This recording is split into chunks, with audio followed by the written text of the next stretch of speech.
اگر ابھی تک آپ نے میرے چینل ہارر کہانی ٹی وی کو سبسکرائب نہیں کیا تو میرے چینل ہارر کہانی ٹی وی کو سبسکرائب کریں اور بیل آئیکن پر پریس کریں۔ شروع کرتے ہیں اللہ کے بابرکت نام سے جو بڑا مہربان اور نہایت رحم والا ہے۔ تمام تعریفیں میرے اللہ رب العزت کے لیے ہیں۔ ہارر کہانی ٹی وی کے معزز ناظرین کو میری طرف سے السلام علیکم۔ وہ ایک اندھیری رات تھی جب میں پیدل چلتا ہوا گاؤں کے اس کچے راستے سے گزر رہا تھا۔ آج بہت زیادہ سردی تھی۔ میں بہت آرام سے چلتا ہوا جا رہا تھا اور میرے پاس روشنی کے طور پر ایک ٹارچ تھی جس کو میں اکثر اپنے ساتھ رکھتا تھا کیونکہ میری واپسی رات کے وقت گاؤں میں ہوتی تھی۔ کبھی اگر کوئی سواری مل جاتی تھی تو میں اس پر آتا تھا۔ میرا نام وحید ہے اور آج آپ کے ساتھ اپنی زندگی میں پیش آنے والی ایک بہت ہی زیادہ ڈراؤنی کہانی شیئر کرنا چاہتا ہوں۔ آج سے 6 سال پہلے کی بات ہے۔ میں اپنے گاؤں اور سٹی کا نام نہیں بتانا چاہتا۔ میں شہر میں ایک جگہ پر کام کرتا تھا۔ اکثر واپسی پر دیر سویر ہو جاتی تھی۔ سردیوں کے موسم میں میں تھوڑا جلدی نکل آیا کرتا تھا کیونکہ ہم لوگوں کا گاؤں شہر سے کافی دور تھا اور وہاں پر سواری گاؤں کے اندر نہیں جاتی تھی۔ کبھی کبھار گاؤں کا کوئی آدمی مل جاتا تھا تو میں اس کے ساتھ چلا جاتا تھا۔ آج بھی مجھے بس نے حسب معمول باہر سڑک پر اتار دیا اور میں پیدل چلتا ہوا اپنے گاؤں کی طرف جا رہا تھا۔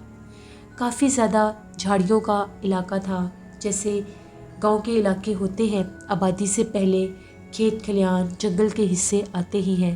ایسے ایک راستے سے گزر رہا تھا، وہاں پر کافی زیادہ درخت ہوتے تھے۔ ان دنوں میں کچھ درخت کاٹے جا رہے تھے دھوپ کی وجہ سے، جو بہت زیادہ ٹھنڈ کا باعث بنتے تھے، تو وہاں پر اکثر لوگوں کے ڈیرے تھے تو وہ کچھ درخت کاٹ دیا کرتے تھے۔ میرے پاس روشنی تھی، میں جس راستے سے چل رہا تھا وہاں پر بھی کچھ درخت کاٹے ہوئے تھے۔ مجھے ایک عجیب و غریب آواز آنے لگی۔ آواز ایسے تھی جس طرح سے کوئی پرندہ ہوتا ہے۔ جب میں نے ٹارچ کی مدد سے اس طرف دیکھنا چاہا تو کیا دیکھتا ہوں، ایک کٹے ہوئے درخت کے تنے پر ایک سفید کلر کا بہت بڑا الو بیٹھا ہوا تھا۔ گاؤں کا علاقہ تھا، وہاں پر اکثر الو اڑتے تھے، نظر بھی آتے تھے، بیٹھے بھی ہوتے تھے، لیکن یہ الو عجیب و غریب آوازیں نکال رہا تھا اور جب میں اس کے قریب جانے لگا تو وہ بہت زیادہ آوازیں نکالنے لگ گیا۔ خیر میں نے اس پر اتنا دھیان نہیں دیا۔ جب میں نے اس کو کراس کیا تو باقاعدہ مجھے اس کے اڑنے کی آواز آئی۔ مجھے لگا کہ میرے سے ڈر کے اڑ گیا ہوگا۔ میں منہ دہان چلتا ہوا جا رہا تھا، تبھی ایک دم سے مجھے ایسا محسوس ہونے لگ گیا کہ میرے پیچھے پیچھے کوئی چلتا ہوا آ رہا ہے۔ آواز ایسی تھی جس طرح سے پاؤں میں پازیب پہنے کوئی عورت چلتی ہوئی آ رہی ہے، کبھی چوڑیوں کی آواز نکالتی ہے، کبھی پائلوں کی آواز نکالتی ہے۔ اس راستے پر اس طرح سے کوئی بھی عورت شام کے بعد نہیں آتی تھی کیونکہ ہم لوگوں کے گاؤں کی آبادی تھوڑی آگے سے شروع ہوتی تھی، اس سے پہلے کھیت کھلیان اور ڈیرے آیا کرتے تھے۔ میں نے پیچھے پلٹ کر دیکھا تو پیچھے کوئی بھی نہیں تھا۔ پھر چلنے لگ گیا، پھر وہی پائلوں کی آواز اور چوڑیوں کی آواز آنے لگ گئی۔ مجھے پتہ چل گیا کہ کوئی غیر مرئی مخلوق ہے جو میرے ساتھ شرارت کر رہی ہے، مجھے تنگ کر رہی ہے۔ اکثر ایسی جگہوں پر جنات پائے جاتے ہیں۔ ہمارے والد صاحب ہمیں سمجھایا کرتے تھے کہ جب بھی رات کے وقت گاؤں کے کچے راستے سے گزرو تو زیادہ دھیان ان چیزوں پر نہیں دینا، بس آرام سے چلتے جانا ہے۔ تبھی ایک دم سے مجھے کسی عورت کی آواز آنے لگی، وہ میرا نام پکار رہی تھی۔ آواز ایسے آ رہی تھی جیسے بڑی دور سے آ رہی ہے۔ کبھی آواز ایسے لگتا تھا میرے آگے سے آ رہی ہے جس طرف میں جا رہا ہوں، اور کبھی ایسا لگتا تھا کہ میرے پیچھے سے مجھے کوئی آواز دے رہا ہے۔ پھر پیچھے پلٹ کر دیکھا تو کوئی بھی نہیں تھا۔ میں چلنے لگ گیا۔ چلتا چلتا جیسے ہی گھنے درختوں میں پہنچا تو ایسا لگتا ہے کہ جس طرح سے ایک درخت کے ساتھ کوئی بیٹھا ہوا ہے زمین کے اوپر۔ دور سے پتہ نہیں چل رہا تھا، بس ایسے محسوس ہو رہا تھا کہ کوئی بیٹھا ہوا ہے۔ اب ہم گاؤں کے لوگ تھے، ہمیں پتہ تھا کہ جنات وغیرہ کا ماجرا ہو سکتا ہے، تو تھوڑا سا آگے گیا تو کیا دیکھتا ہوں کہ ہم لوگوں کے گاؤں کی ہی ہم لوگوں کے 2 گھر چھوڑ کر ایک عورت تھی بزرگ، وہ بیٹھی ہوئی ہے۔ انہوں نے مجھے روکا اور کہا کہ میں اپنے بیٹے کے ساتھ گھر جا رہی تھی تو ٹائر پنکچر ہو گیا، وہ پنکچر لگوانے کے لیے گیا ہوا ہے اور مجھے یہاں پر بٹھا گیا، تو مجھے اپنے ساتھ گھر لے جاؤ۔ میں نے غور سے دیکھا تو یہ وہی تھی۔ مجھے بڑی حیرانگی ہوئی کہ اس طرح سے یہ یہاں پر بیٹھی ہیں۔ میں نے کہا کہ ٹھیک ہے آپ میرے ساتھ چلیں۔ اب وہ بالکل میرے ساتھ ساتھ چل رہی تھی۔ چلتے چلتے ان کی آواز بھاری ہونے لگ گئی۔ مجھے بالکل بھی احساس نہیں تھا کہ یہ کوئی اور مخلوق ہو سکتی ہے۔ میں نے ان کو بہت غور سے دیکھا تھا اور اس وقت میں نے ان کے پیر بھی دیکھے تھے، وہ بھی مجھے سیدھے ہی لگے۔ جب ان کی آواز بدلی تو جب میں نے پیچھے دیکھا تو وہ بہت بہت قداور اور بھیانک مخلوق تھی۔ چہرہ ان کا انہی آنٹی جیسا تھا، لیکن آواز کبھی مردانہ تو کبھی زنانہ نکال رہی تھی۔ میں نے اسی ٹائم، میں سگریٹ پیتا تھا، میں نے جلدی سے ماچس جلائی۔ جیسے میں نے ماچس جلائی تو ایک جھٹکے سے وہ پیچھے ہٹ گئی، میرے سے کافی دور ہٹ گئی، جس طرح سے کوئی چیز باقاعدہ اچھل کر پیچھے جاتی ہے۔ اس کے بعد میں نے وہاں سے بھاگنا شروع کر دیا۔ اس مخلوق نے یہ دیکھا کہ میرے پاس آگ ہے تو وہ میرے پیچھے نہیں آئی، لیکن پیچھے سے مجھے بہت آوازیں آئیں، یہاں تک کہ میرے گھر والوں کی آواز میں بھی آوازیں آئیں۔ میں نے گھر آ کر ہی دم لیا۔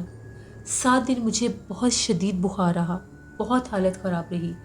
7ویں دن جب کچھ چلنے کے قابل ہوا تو وہیں گاؤں کے ایک بزرگ کے پاس مجھے لے کر گئے، دم وغیرہ کروایا تو ان کا یہ کہنا تھا کہ وہ کوئی انسان نہیں، الو کے روپ میں وہاں پر پہلے جس کو تم نے دیکھا تھا یہ وہی مخلوق تھی، چڑیل تھی، جو انسان کے روپ میں بعد میں تمہارے سامنے آئی۔ جب تم نے اس کے پیر دیکھے تھے، پیر اس کے الٹے ہی تھے، لیکن اس نے رکھے اس اسٹائل سے ہوئے تھے کہ تمہیں سیدھے لگ رہے تھے۔ اگر تم اس وقت آگ نہ جلاتے تو وہ تمہیں اسی ٹائم نقصان پہنچا دیتی۔ اس کے بعد دوبارہ سردیوں کے موسم میں کبھی بھی میں لیٹ نہیں ہوتا تھا، میں مغرب سے پہلے ہی گھر آ جاتا تھا۔ آج بھی وہ راستہ، وہ گاؤں ویسے ہی سنسان ہے۔ آج بھی وہاں پر سردیوں کے موسم میں بہت سے لوگوں کے ساتھ بہت سے واقعات ہوتے ہیں۔ میں آپ کو ایک اور قصہ سناؤں گا جو میرے ہی سگے ماموں کے ساتھ اسی گاؤں کے راستے پر ہوا تھا، جو بہت زیادہ ڈراؤنا تھا۔ یہ میری ایک کہانی تھی جو میں نے شیئر کی۔ بہت شکریہ وحید آپ کا۔ بڑھتے ہیں ایک اور خوفناک کہانی کی طرف۔ یہ خوفناک کہانی وقاص احمد شیئر کر رہے ہیں مانچسٹر سے۔ وقاص کہتے ہیں کہ آج آپ کے ساتھ انعام نامی شخص کی کہانی شیئر کرنا چاہتا ہوں جس کا تعلق کراچی سے ہے۔ انعام کہتا ہے کہ ہم لوگوں کی جو فیملی ہے، ہم لوگوں کو بہت زیادہ شوق ہے، ہم لوگ اکثر جگہوں پر ان جگہوں کو ایکسپلور کرنے کے لیے جاتے ہیں، ٹور کرتے ہیں، وہاں پر ہم لوگ جا کر کچھ دن اسٹے بھی کرتے ہیں۔ بہت سی جگہوں پر ہم لوگوں نے سفر کیے، بہت سے شہروں میں گئے، ہم لوگ پوری فیملی ہم لوگ جاتے ہیں۔ اس دفعہ ہم لوگوں کا جو ارادہ تھا، ہم لوگوں نے فیصل آباد جانے کا ارادہ کیا۔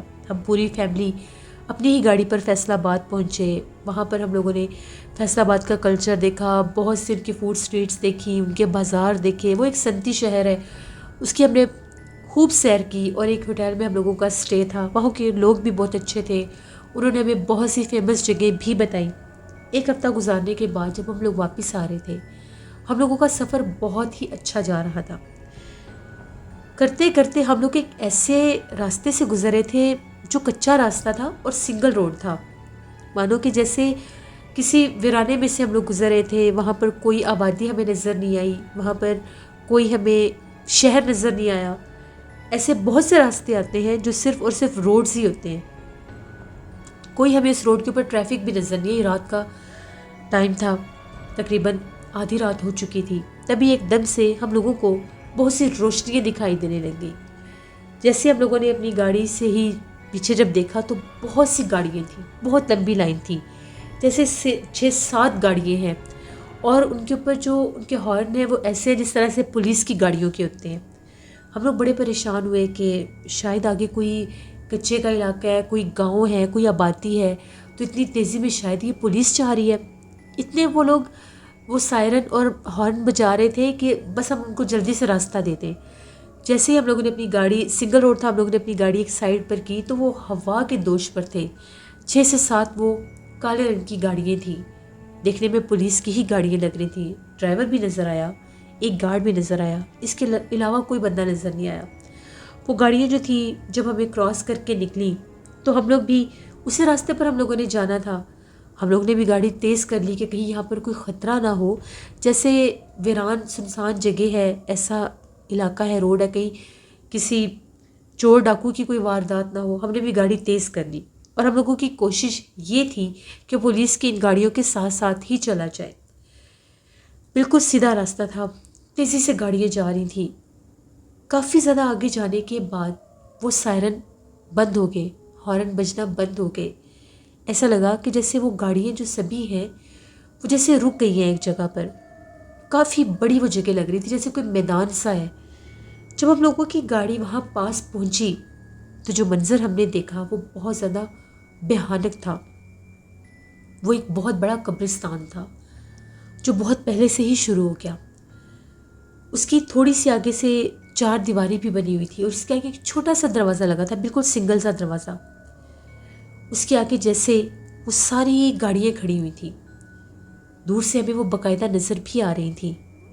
جب ان کے قریب سے ہم گزرنے لگے تو ان گاڑیوں میں سے عجیب و غریب بہت زیادہ قداور شخص جن کے بہت اونچے قد تھے، دیکھنے میں وہ کوئی انسان نہیں لگ رہے تھے، دیو قامت قدوں کے وہ شخص جوک در جوک اس قبرستان میں جاتے ہی جا رہے تھے. ہم لوگ تو بہت زیادہ ڈر گئے. ہم لوگوں نے گاڑی تیزی سے وہاں سے بھگائی. پھر جیسے ساری فیملی تھے، جب پیچھے پلٹ کر دیکھا تو وہ منظر ہی غائب ہو گیا. نہ تو وہاں پر وہ گاڑیاں تھیں اور نہ ہی وہ قداور انسان تھے. ہم لوگ اتنے ڈرے. ہم لوگ جب گھر واپس پہنچے، ہم لوگوں نے جب یہ سارا قصہ خاندان کے بڑے بزرگوں کے ساتھ ڈسکس کیا، شیئر کیا، کچھ صاحب علم کے ساتھ بھی شیئر کیا، تو ان کا یہ کہنا تھا کہ وہ کوئی انسان نہیں تھے، وہ جنات تھے. یا تو وہ کوئی نیک جنات تھے یا وہ ایسے جنات کا قبیلہ تھا جو آپ کو نقصان نہیں پہنچا رہے تھے، بلکہ وہ اس راستے سے گزرنا چاہ رہے تھے. اگر وہ اپنے اصلی روپ میں یا قبیلے کے سٹائل سے وہاں پر گزرتے تو ایک آندھی طوفان برپا ہو جاتا اور وہاں پر آپ کی گاڑی کا یا تو ایکسیڈنٹ ہو جاتا یا گاڑی کو کوئی نقصان دے دیتا. ویسے بھی جو ملک کے حالات ہیں، ایسی جگہوں پر تو بہت زیادہ جیسے چور اور ڈاکو بھی ہوتے ہیں، تو اللہ کی طرف سے اسے ایک مدد ہی سمجھے جو اس وقت انہوں نے یہ رہنمائی کی اور آپ بھی تیزی سے اس جگہ سے نکل گئے. اس کے بعد ہم لوگوں نے دوبارہ کبھی بھی دور دراز کے ایسے سفر نہیں کیے. یہ ایک کہانی تھی جو وقاص احمد نے شیئر کی.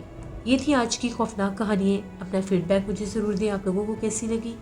آپ لوگ بھی اپنی خوفناک کہانیاں، اپنی ہارر سٹوریز، اپنے ہارر قصے شیئر کر سکتے ہیں ڈسکرپشن باکس میں دیے گئے ای میل آئی ڈی noshirmir57@gmail.com پر. اس کے علاوہ آپ لوگ مجھے کمنٹ باکس میں بھی سٹوری شیئر کر سکتے ہیں. اپنا بہت سا خیال رکھیے گا. اپنی ڈھیروں دعاؤں میں مجھے، میری فیملی کو ضرور یاد رکھیے گا. Thank you for listening my stories. Stay blessed. اللہ نگہبان.